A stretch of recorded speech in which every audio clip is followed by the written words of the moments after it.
नमस्कार दोस्तों, आपका स्वागत है आरसी न्यूज में। भारत माता की, भारत माता की, वंदे वंदे। आप सभी अपना स्थान ग्रहण कर सकते हैं।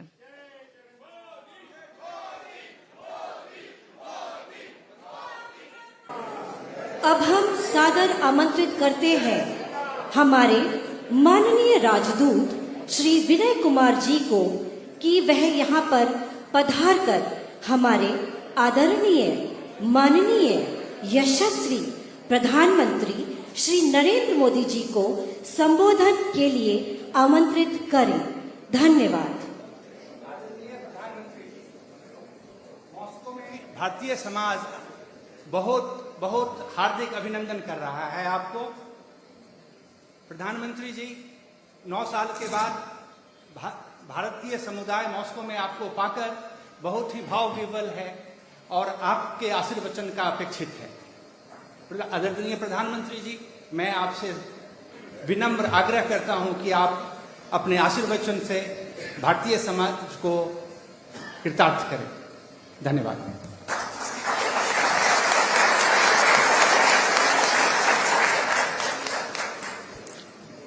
नमस्कार।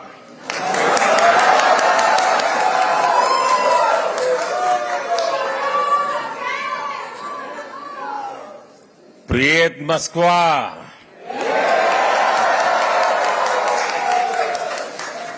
काग देला,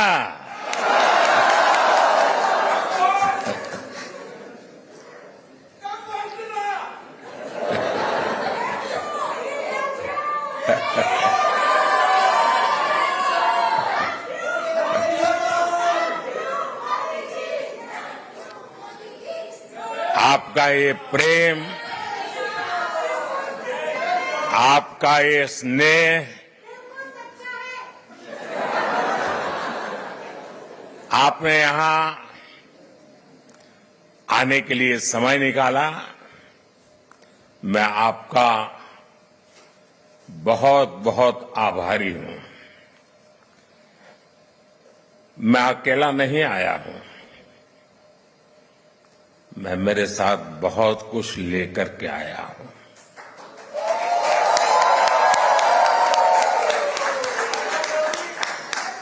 मैं अपने साथ हिंदुस्तान की मिट्टी की महक लेकर के आया हूं।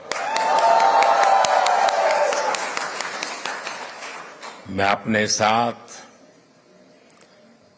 140 करोड़ देशवासियों का प्यार लेकर के आया हूं।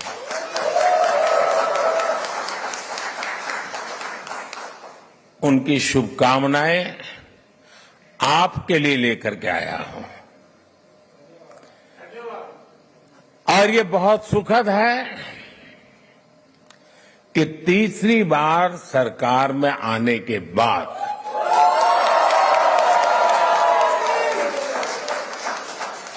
इंडियन डायस्पोरा से मेरा पहला संवाद यहां मॉस्को में आपके साथ हो रहा है।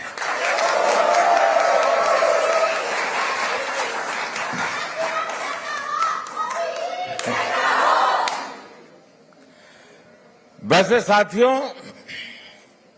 आज 9 जुलाई है और आज के ही दिन मुझे शपथ लिए पूरा 1 महीना हुआ है।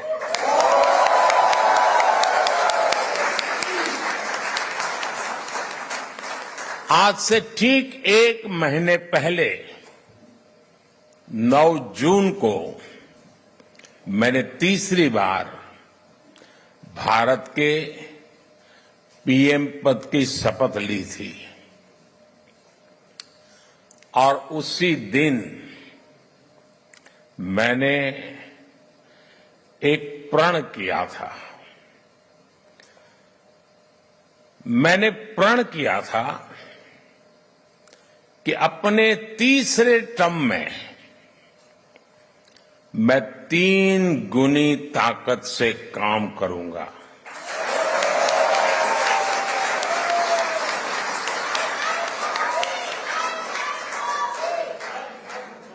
3 गुनी रफ्तार से काम करूंगा। और ये भी एक संयोग है कि सरकार के कई लक्ष्यों में भी 3 का अंक छाया हुआ है। सरकार का लक्ष्य है तीसरे टर्म में भारत को दुनिया की तीसरी सबसे बड़ी इकोनॉमी बनाना।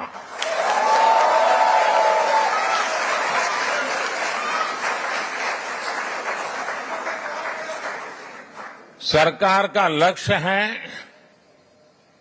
तीसरे टर्म में गरीबों के लिए 3 करोड़ आवास बनाना, 3 करोड़ घर बनाना। सरकार का लक्ष्य है तीसरे टर्म में 3 करोड़ लखपति दीदी बनाना।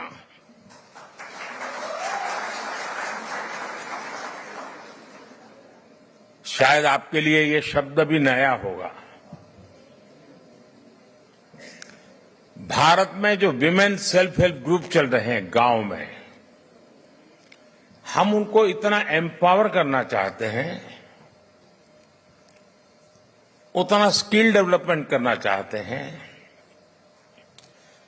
इतना डाइवर्सिफिकेशन करना चाहते हैं कि हम चाहते हैं कि मेरे तीसरे टर्म में गांव की वो जो गरीब महिलाएं हैं उसमें 3 करोड़ महिलाएं लखपति दीदी बने, यानी उनकी सालाना इनकम 1 लाख रुपए से ज्यादा हो और हमेशा के लिए हो। बहुत बड़ा लक्ष्य है, लेकिन जब आप जैसे साथियों के आशीर्वाद होते हैं ना, तो बड़े से बड़े लक्ष्य बहुत आसानी से पूरे भी होते हैं।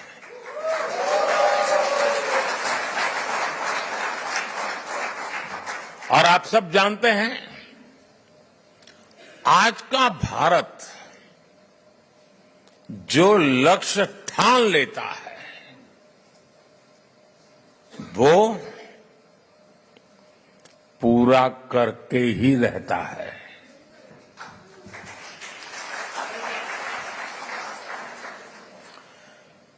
आज भारत वो देश है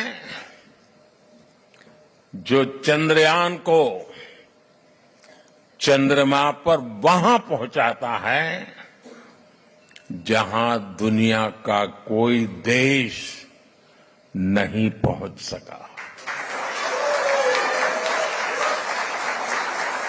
आज भारत वो देश है जो डिजिटल ट्रांजैक्शन का सबसे रिलायबल मॉडल दुनिया को दे रहा है। आज भारत वो देश है जो सोशल सेक्टर की बेहतरीन पॉलिसी से अपने नागरिकों को एम्पावर कर रहा है। आज भारत वो देश है जहां दुनिया का तीसरे सबसे बड़ा स्टार्टअप इकोसिस्टम है।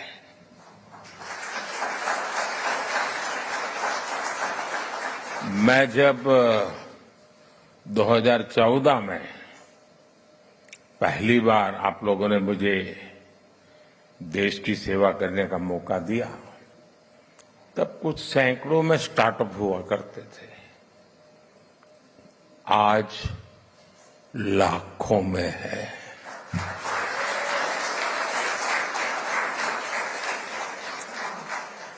आज भारत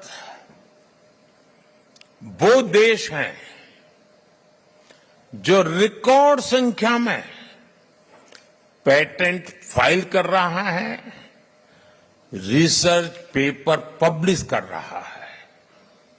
और यही मेरे देश के युवाओं का पावर है, वही उनकी शक्ति है। और दुनिया भी हिंदुस्तान के नौजवानों की टैलेंट को देखकर अचंभित भी है। साथियों, पिछले 10 वर्षों में देश ने विकास की जो रफ्तार पकड़ी है, उसे देखकर दुनिया हैरान है। दुनिया के लोग जब भारत आते हैं तो कहते हैं भारत बदल रहा है। आप भी आते हैं तो ऐसा ही लगता है ना?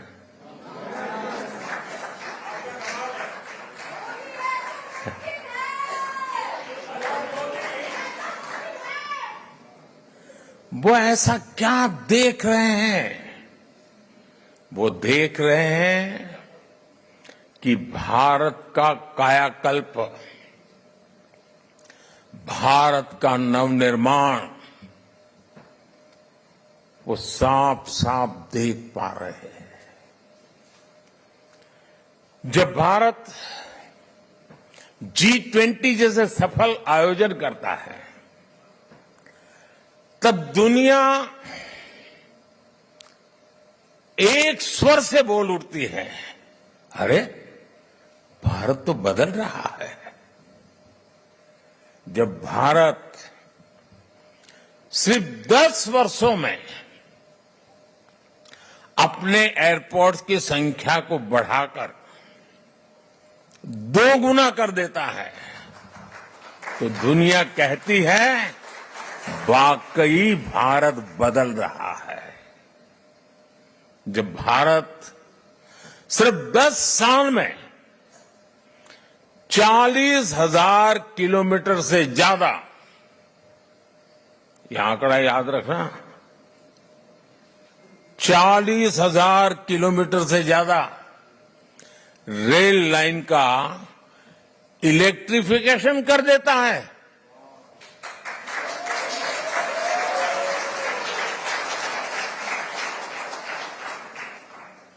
तो दुनिया को भी भारत के पावर का एहसास होता है। उनको लगता है देश बदल रहा है। आज जब भारत डिजिटल पेमेंट्स के नए रिकॉर्ड बना रहा है, आज जब भारत L1 पॉइंट से सूरज की परिक्रमा पूरी करता है, आज जब भारत दुनिया का सबसे ऊंचा रेलवे ब्रिज बनाता है, आज जब दुनिया की सबसे ऊंची स्टैच्यू बनाता है, तो दुनिया कहती है वाकई भारत बदल रहा है।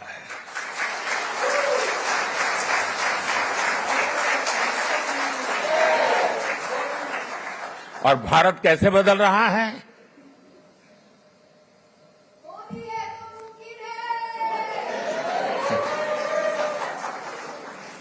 कैसे बदल रहा है? भारत बदल रहा है क्योंकि भारत अपने 140 करोड़ नागरिकों के सामर्थ्य पर भरोसा करता है। विश्व भर में फैले हुए भारतीयों का सामर्थ्य पर भरोसा करता है, गर्व करता है। भारत बदल रहा है क्योंकि 140 करोड़ भारतीय अब भारत को विकसित देश बनाने का सपना संकल्प लेकर के पूरा करना चाहते हैं। इसके लिए आप दिन रात मेहनत करते हो। हिंदुस्तान पूरा मेहनत कर रहा है, हर किसान कर रहा है, हर नौजवान कर रहा है, हर गरीब कर रहा है।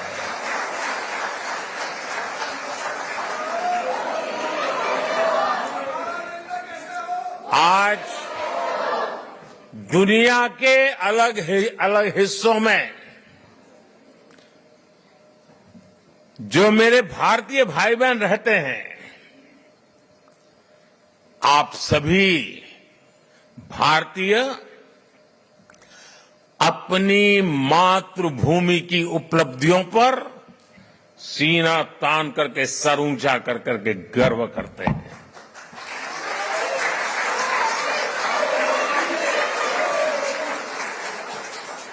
आप गर्व से बताते हैं कि आपका भारत आज किन बुलंदियों को छू रहा है। अपने विदेशी दोस्तों के सामने भारत का जिक्र आते ही आप देश की उपलब्धियों की पूरी लिस्ट रख देते हैं और वो सुनते ही रह जाते हैं। मैं जरा आपसे पूछता हूं, क्या बताइए, मैं जो कह रहा हूं सच है कि नहीं है? आप ऐसा करते हैं कि नहीं करते? आपको गर्व होता है कि नहीं होता है? दुनिया का आपकी तरफ देखने का नजरिया भी बदला है कि नहीं बदला है? ये 140 करोड़ देशवासियों ने करके दिखाया है।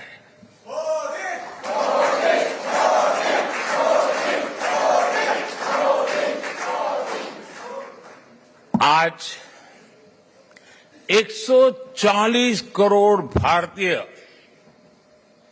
दशकों से चली आ रही समस्याओं को सुलझाने में विश्वास करता है। कारपेट के नीचे दबा करके गुजारा करना अब देश को गुवारा नहीं है दोस्तों।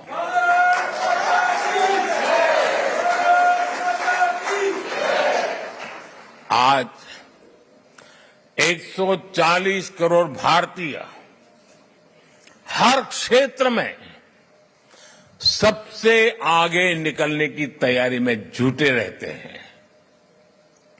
आपने भी देखा है, हम अपनी अर्थव्यवस्था को सिर्फ कोविड संकट से बाहर निकाल करके ही नहीं लाए, बल्कि भारत ने अपनी अर्थव्यवस्था को दुनिया की सबसे मजबूत इकोनॉमी में से एक बना दिया।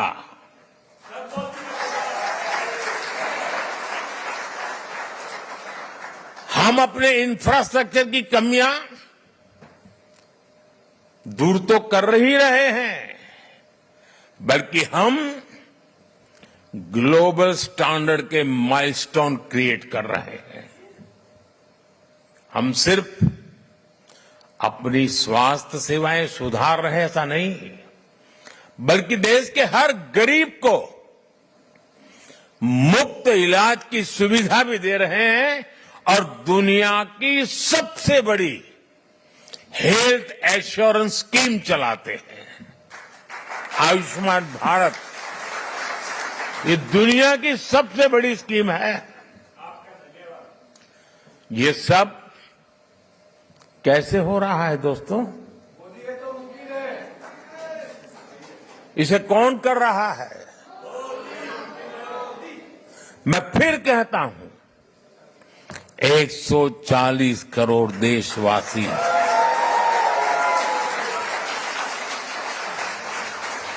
वो सपने भी देखते हैं, संकल्प भी करते हैं और सिद्धि के लिए जी जान से जुटे रहते हैं।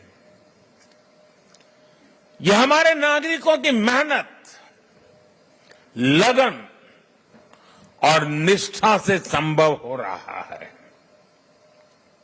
साथियों, भारत में बदलाव सिर्फ सिस्टम और इंफ्रास्ट्रक्चर का ही नहीं है। ये बदलाव देश के हर नागरिक के, हर नौजवान के आत्मविश्वास में भी दिख रहा है। और आप जानते हैं, सफलता की जो पहली सीढ़ी होती है ना, वो खुद का आत्मविश्वास होता है। 2014 के पहले हम निराशा की गर्त में डूब चुके थे। हताशा, निराशा ने हमको जकड़ लिया था। आज देश आत्मविश्वास से भरा हुआ है। एक ही बीमारी के 2 पेशेंट अस्पताल में हो, उतने ही सामर्थ्यवान डॉक्टर हो, लेकिन एक निराशा में डूबा हुआ पेशेंट हो, दूसरा आत्मविश्वास से भरा हुआ पेशेंट हो, तो आपने देखा होगा आत्मविश्वास से भरा हुआ पेशेंट कुछ ही हफ्तों में ठीक होकर के अस्पताल से बाहर आता है। निराशा में डूबा हुआ पेशेंट को किसी और को उठा के लेके जाना पड़ता है। आज देश आत्मविश्वास से भरा हुआ है और ये हिंदुस्तान की सबसे बड़ी पूंजी है। आपने भी हाल में T20 वर्ल्ड कप में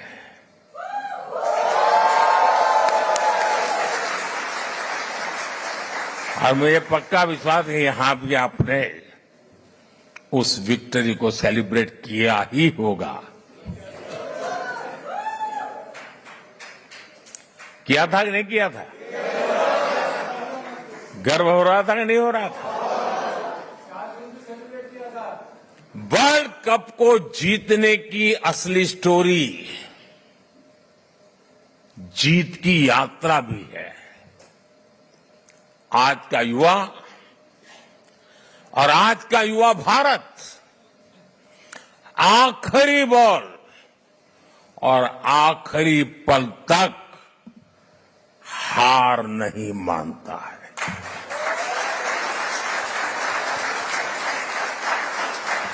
और विजय उन्हीं के चरण चूमती हैं जो हार मानने को तैयार नहीं होते।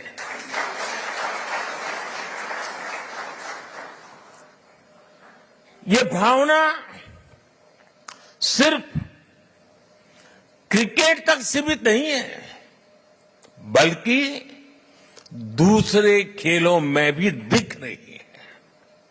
बीते सालों में हम इंटरनेशनल टूर्नामेंट में हमारे एथलीट्स ने ऐतिहासिक प्रदर्शन किए हैं। इस बार पेरिस ओलंपिक में भी भारत की तरफ से एक शानदार टीम भेजी जा रही है। आप देखिएगा, पूरी टीम, सारे एथलीट्स कैसे अपना दम दिखाएंगे। भारत की युवा शक्ति का यही आत्मविश्वास भारत की असली पूंजी है और यही युवा शक्ति भारत को 21वीं सदी की नई ऊंचाइयों पर पहुंचाने का सबसे बड़ा सामर्थ्य दिखाती है। साथियों, आपने चुनाव का माहौल भी देखा होगा, टीवी पर देखते होंगे चुनाव कैसा चल रहा है, कौन क्या कह रहा है, कौन क्या कर रहा है। साथियों, चुनाव के दौरान मैं कहता था कि बीते 10 सालों में भारत ने जो विकास किया वो तो सिर्फ एक ट्रेलर है।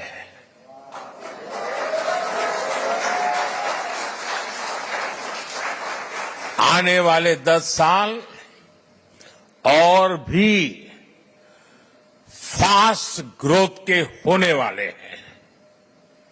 सेमीकंडक्टर से इलेक्ट्रॉनिक मैन्युफैक्चरिंग तक, ग्रीन हाइड्रोजन से इलेक्ट्रिक व्हीकल तक और वर्ल्ड क्लास इंफ्रास्ट्रक्चर, भारत की नई गति दुनिया के विकास का, और मैं बहुत जिम्मेवारी से कह रहा हूं, दुनिया के विकास का अध्याय लिखेगी।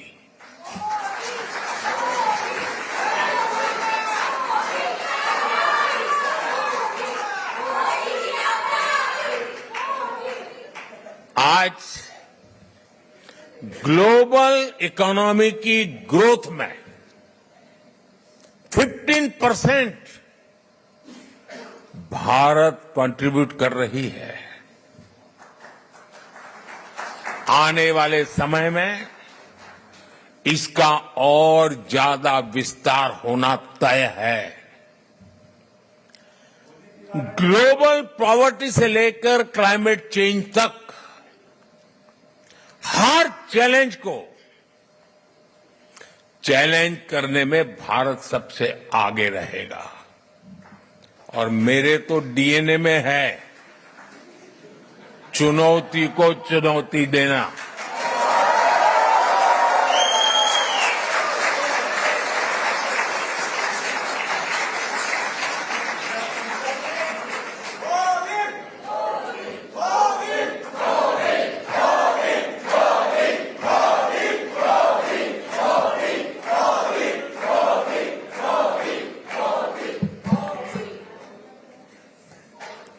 साथियों, मुझे खुशी है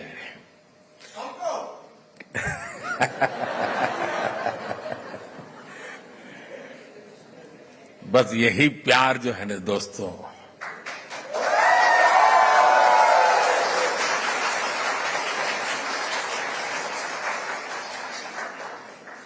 जब देशवासियों के साथ दूरी का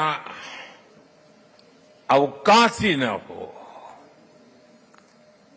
जो सोच लीडर के मन में चलती है, वही सोच जब जन मन में होती है ना, तो अपार ऊर्जा जनरेट हो जाती है दोस्तों।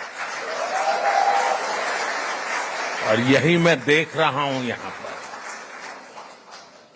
साथियों, मुझे खुशी है कि ग्लोबल प्रॉस्पेरिटी को नई ऊर्जा देने के लिए भारत और रूस कंधे से कंधा मिलाकर चल रहे हैं।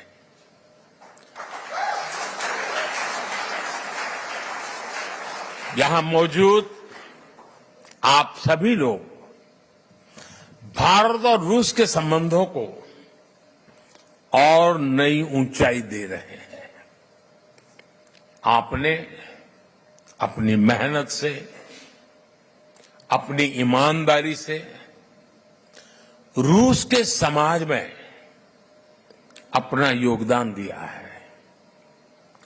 साथियों, मैं दशकों से भारत और रूस के बीच जो अनोखा रिश्ता है, उसका कायल रहा हूं। रूस शब्द सुनते ही हर भारतीय के मन में पहला शब्द आता है भारत के सुख दुख का साथी।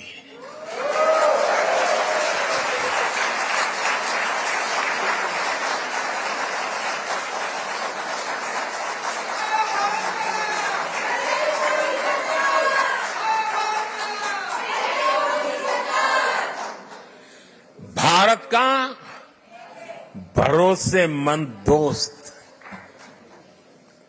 हमारे रशियन फ्रेंड्स इसे द्रुजबा कहते हैं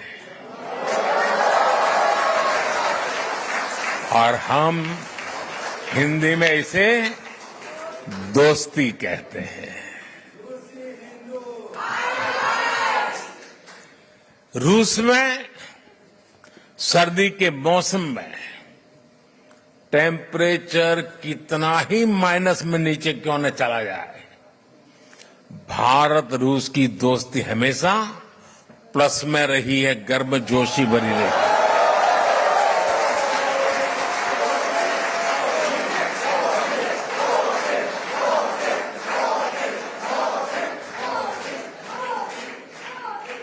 ये रिश्ता म्यूचुअल ट्रस्ट और म्यूचुअल रिस्पेक्ट की मजबूत नींव पर बना है। और वो गाना तो यहां के घर घर में कभी गाया जाता था, सर पे लाल टोपी रूसी, फिर भी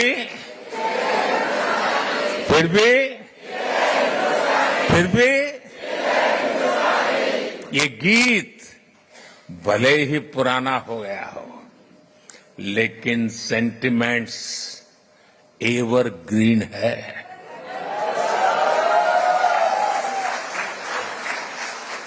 पुराने समय में श्रीमान राज कपूर, श्रीमान मिथुन दा ऐसे कलाकारों ने भारत और रूस की संस्कृति की दोस्ती को मजबूत किया। भारत रूस के हमारे रिश्तों को हमारे सिनेमा ने आगे बढ़ाया और आज आप सभी भारत रूस के रिश्तों को नई ऊंचाई दे रहे हैं। हमारे रिश्तों की दृढ़ता अनेक बार परखी गई है और हर बार हमारी दोस्ती बहुत मजबूत होकर के उभरी है। साथियों, भारत रूस की इसी दोस्ती के लिए मैं विशेष रूप से मेरे प्रिय मित्र प्रेसिडेंट पुतिन की लीडरशिप की सराहना करूंगा। उन्होंने दो दशक से ज्यादा समय तक इस पार्टनरशिप को मजबूती देने के लिए शानदार काम किया है। बीते 10 सालों में मैं 6ठी बार रशिया आया हूं और इन सालों में हम एक दूसरे से 17 बार मिले हैं।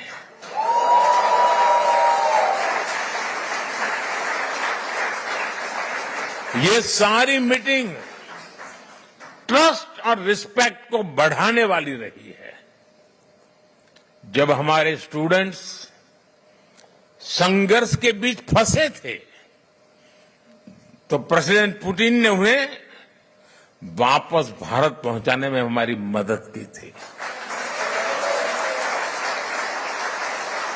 मैं रूस के लोगों का, मेरे मित्र प्रेसिडेंट पुतिन का इसके लिए भी फिर से आभार व्यक्त करता हूं। साथियों, आज बड़ी संख्या में हमारे नौजवान रशिया में पढ़ाई के लिए आते हैं। मुझे बताया गया है कि यहां अलग अलग राज्यों की एसोसिएशन भी है। इससे हर राज्यों के त्योहारों, खान पान, भाषा, बोली, गीत, संगीत की विविधता भी यहां बनी रहती है। आप यहां होली, दिवाली से लेकर हर त्योहार धूमधाम से मनाते हैं।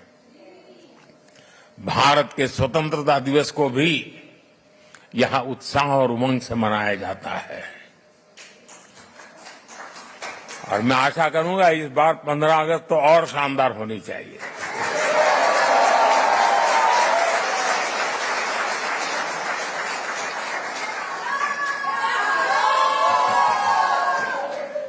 पिछले महीने इंटरनेशनल योग डे पर भी हजारों लोगों ने यहां पार्टिसिपेट किया।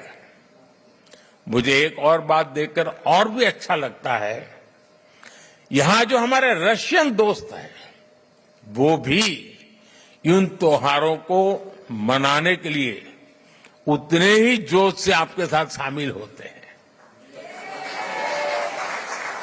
ये पीपल टू पीपल कनेक्ट सरकारों के दायरे से बहुत ऊपर होता है और वो एक बहुत बड़ी ताकत भी होता है। और साथियों, इसी पॉजिटिविटी के बीच मैं आपसे एक और गुड न्यूज भी शेयर करना चाहता हूं।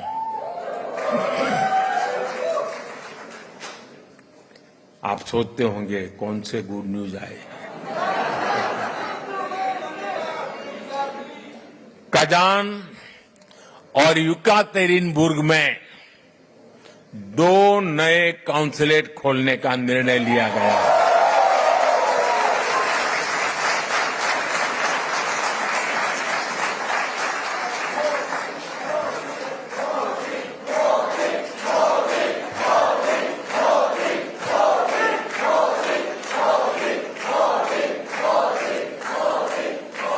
इससे आना जाना और व्यापार कारोबार और आसान होगा।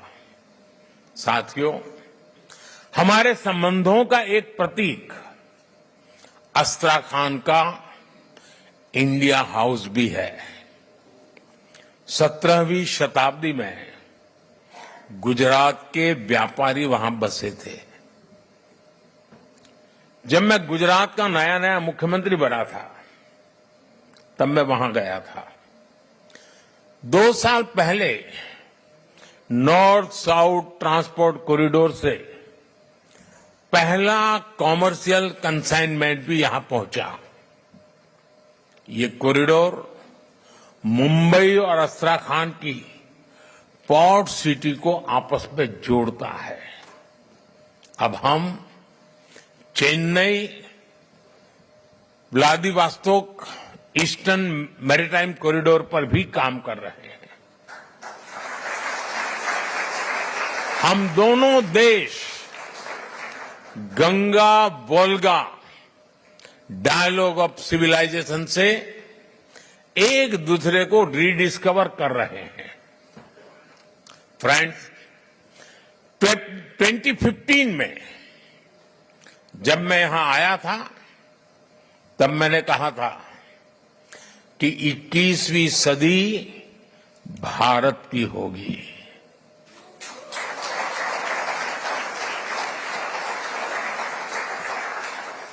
तब मैं कह रहा था, आज दुनिया कह रही है।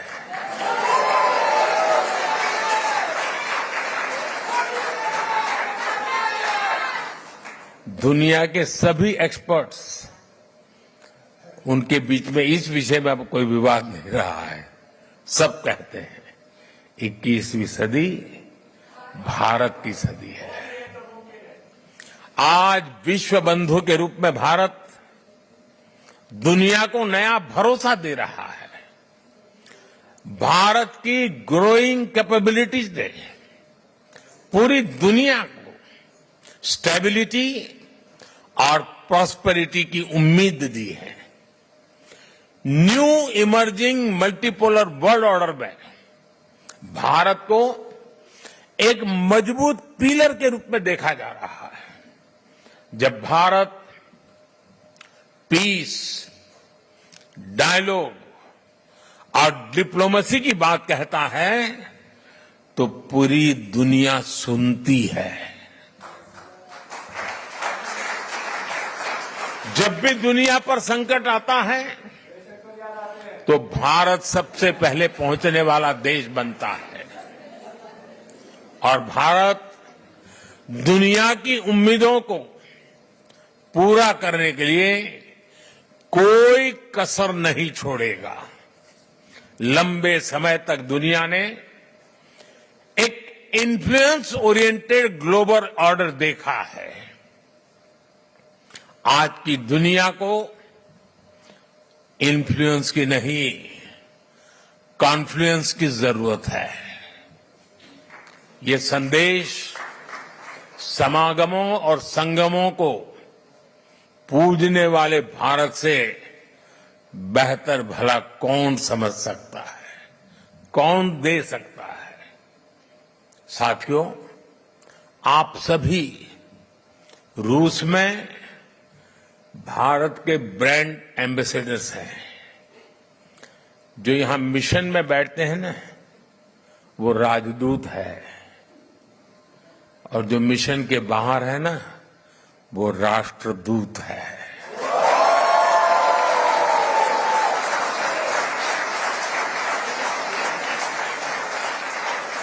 आप ऐसे ही रूस और भारत के रिश्तों को मजबूत बनाते रहें। साथियों, 60 साल के बाद हिंदुस्तान में कोई सरकार तीसरी बार चुनी जाए, ये अपने आप में बहुत बड़ी बात है। लेकिन इस चुनावों में सबका ध्यान, सारे कैमरा मोदी पर लगे रहे। उसके कारण कई और महत्वपूर्ण घटनाओं की तरफ लोगों का ध्यान नहीं गया। जैसे इस चुनाव के समय 4 राज्यों में भी चुनाव हुए। अरुणाचल प्रदेश, सिक्किम, आंध्र, उड़ीसा। और इन चारों राज्यों में एनडीए क्लीन स्वीप बहुमत के साथ विजयी हुआ।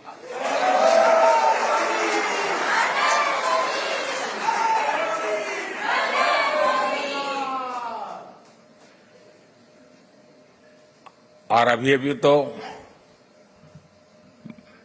महाप्रभु जगन्नाथ जी की यात्रा चल रही है। जय जगन्नाथ।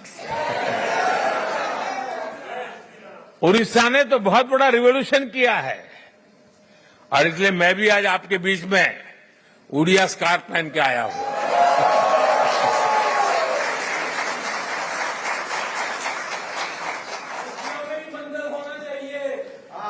साथियों, आप सब पर महाप्रभु जगन्नाथ जी के आशीर्वाद बने रहे। आप स्वस्थ रहें, आप समृद्ध रहे। इसी कामना के साथ मैं आप सबका बहुत बहुत धन्यवाद करता हूं। और ये अमर प्रेम की कहानी है दोस्तों।